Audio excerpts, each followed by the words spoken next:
all talked, it was prior to launch. And then we launched, and we hit #1 on Steam, which was amazing. It was amazing. We were just a team of 2, and we'd been working on this thing like crazy for months and months. Actually, this game has been in development for over 5 years, kind of nights and weekends, just trying to do what we can to get this game, put together and done. So it was a labor of love, a passion project for a long time. We doubled down on it. We said no to a bunch of work for hire. We were doing stuff with like Oculus and companies like that. We had to say no to them, focused on this. And it was just, we were hoping to do some sales so we could keep the lights on for a few months. Didn't dream to be in the top 10, let alone #1. Being #1 is best case scenario there, like the ultimate payoff. Doesn't get any higher than that. So we held that for a while, and so we've grown the team. We're now a core team of 10. We have some external developers. Some of the best artists in the world are now working on this. So we're super excited. We're taking all of those resources and investing it right back into the game. Cool. There's so much more we want to do here. We're just getting started. Well, I know we have tons to show today, and we have live gameplay that we're looking at. So tell us what we're going to look at in the game today. Yeah, so there's so much. Where do we Where even start? to begin? Where to even start? So first of all, we've completely reworked all of the graphics in the game. What you're seeing here is a small section of the moon outside of Theseus Prime, which is Gliese 581b, a moon called Proteus 2. And we've added just a ton more detail to the terrain. We're starting to move away from any kind of proceduralism in the environment. We kind of needed to do some of that to get the broad strokes of creating a planet. When you're trying to create an entire world with a team of 2, you need to employ some kind of proceduralism to get it all kind of covered. Right. Because it's a survival game. Part of the game is the survival elements. And the audience has kind of grown to expect in a survival game that you have this open world feel to it. So we needed to do that.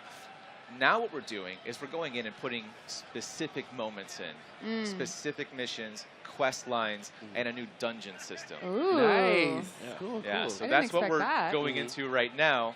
Is we have a full dungeon system, so you get an instance dungeon, so all the traps turn on specifically for you. Nice.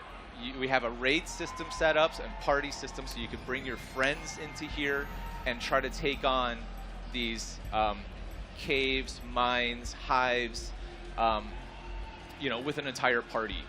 And we've gone just full detail on everything. So we're trying to do every part of the game that we do, we want it to be like the best it could possibly be. Right? And so this is kind of a sneak peek of where we're going with the dungeons.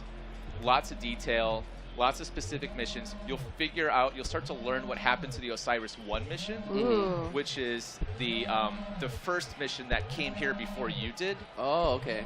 Cool. And start piecing together sort of what happened to them. Wow. So what's going to characterize these dungeons? What type of dungeon delving are we going to do?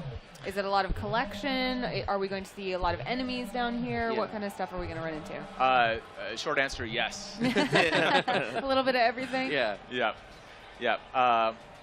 there's going to be story beats. There's going to be collection. There's going to be valuable resources like this lithium up here. So what we're going to do is start taking away a lot of these valuable resources from the planet's surface, and you'll have to find them deep down here in the mines. Oh, okay, cool. Awesome. Yeah, so if you want the good stuff, you got to fight for it. It's interesting you're mentioning kind of these story beats and starting to think about the story of why we're here and all of that. And I know that balancing that with kind of a large environment and an open world and a player freedom is sometimes very difficult.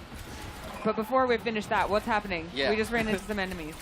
Yeah, because it must have been really cool to add these aliens in there, because I'm a big fan of aliens. So adding them to a game, what was was it fun doing it and coming up with the characters? Oh my God, yeah, so fun.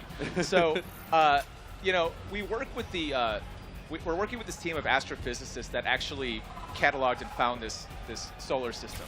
So we're getting some data from them over what kind of planetary atmospheres and everything would be here, and then we kind of figure that out, what kind of life would harbor be harbored on this planet. So then based on that, we're starting to get into more of the ecosystem of these species of creatures. And so what you just saw were a bunch of gnat eggs, and that's kind of their breeding ground. And there's going to be more of that coming up. I don't want to spoil it yet, but what we really want to imbue onto the player is that you are in a different world that had no idea that you were coming, doesn't care about you. It is just unrelenting. It's its own sort of, it's its own world that was just already existing. So there's going to be all these different kinds of species, right? And you know, if you look at species on Earth, especially like insects, there's like a larva, there's the pupa, there's this whole metamorphosis that happens. And so when we launched, we had a bunch of different kinds of these creatures, but now we're going further with that.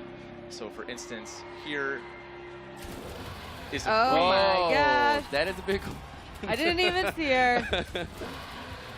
Oh, wow, she is creepy pretty. I like that. Yeah, so she is spawning a bunch of these crab pupas that we call snubs, and this is kind of one of her spawning pools. So we're really just trying to fill out like how these hives would actually work, and it's very difficult. You know, we're not letting up on the difficulty at all. Yeah, she owned you. She means business. Yeah.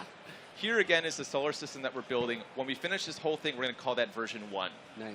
Right? Okay, and cool. currently we have Aziel and Proteus, which are just 2 moons of Theseus Prime. So there's a lot of work ahead of us. And like I said, we want to get these planets working really, really good first before we add more of them. Yeah, so tell us the status of the game now, because it was released, but you're still in early access.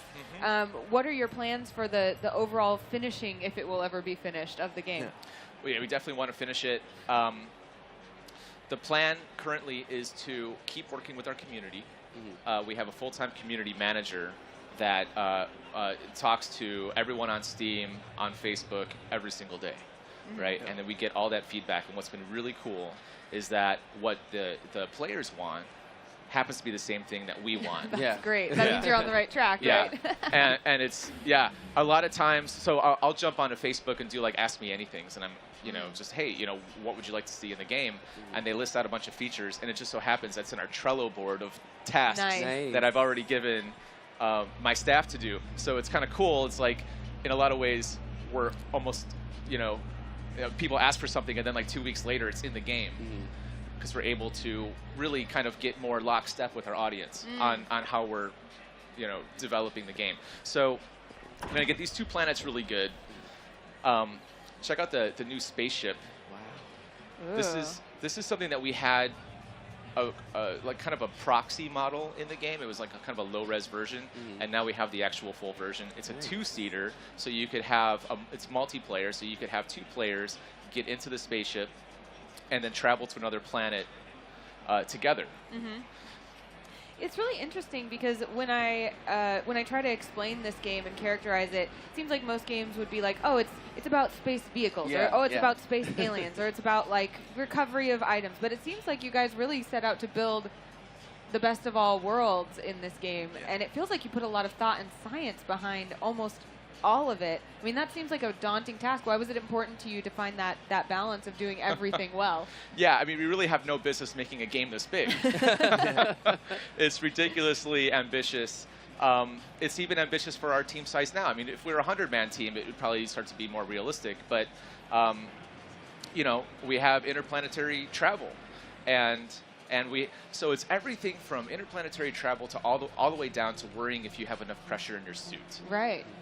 And running out of food and all this kind of stuff to crafting of your own base. I mean, it really is kind of the everything space game, and that's really what we want to go for. Wow. And I hear a lot from you guys that you want to think about what it would actually be like, what kind of aliens would actually live here, what would I actually experience. Is that really important to kind of immerse the player? Yeah. I mean, every design decision that we approach, the first way that we approach it is what would actually happen in real life with actual science. And then we kind of work from there. You know, a lot of times it's like the subject matter designs the game for us. And then in other cases, it's like, okay, well, we have